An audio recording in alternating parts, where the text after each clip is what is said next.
surprisingly so. Not that I'm a career criminal of any sort, but I just love my school. And I then graduated, flirted with COB for a while, and did other training elsewhere, BTVI.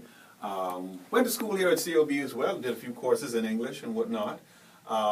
Was able to also, as opportunity would have had itself come to me, while in COB, I interned at the Tribune newspaper, which was my first baptism, as it were, into real journalism.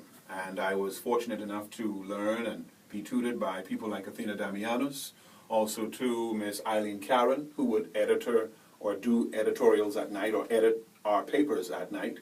Those who worked the night shift, yes, back in the day, I don't know if they have it now, still at the Tribune, but there were day and night shifts because news never ends or never stops happening. Mm-hmm. And I would work the 7 to 9 shift, and then a more senior reporter would come on from 9 until 12 midnight.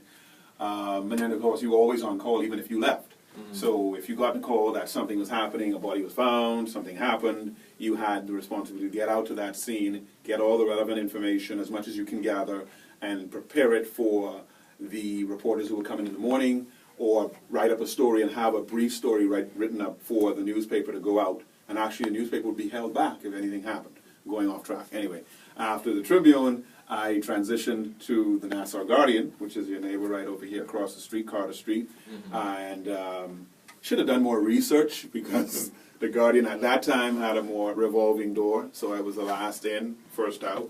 I had a downsizing. I lost my job. So I was unemployed for a short period of time. And during my time of unemployment, I had a short stint at a newspaper called The Source.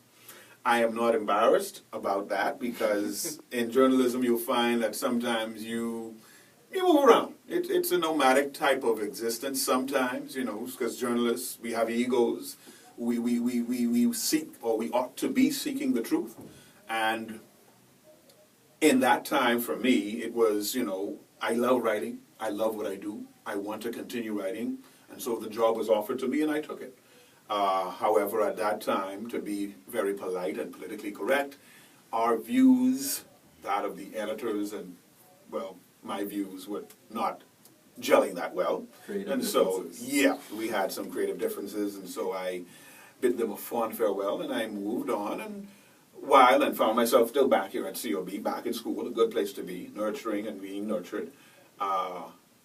The option, or rather, I found out about ZNS, the Broadcasting Corporation of the Bahamas, looking for on-air personalities. They wanted people to audition, and I went up, I auditioned, and the rest, as they say, is history, and that's been 10 years since that happened. So that's where I'm at now. Okay. Yes, sir.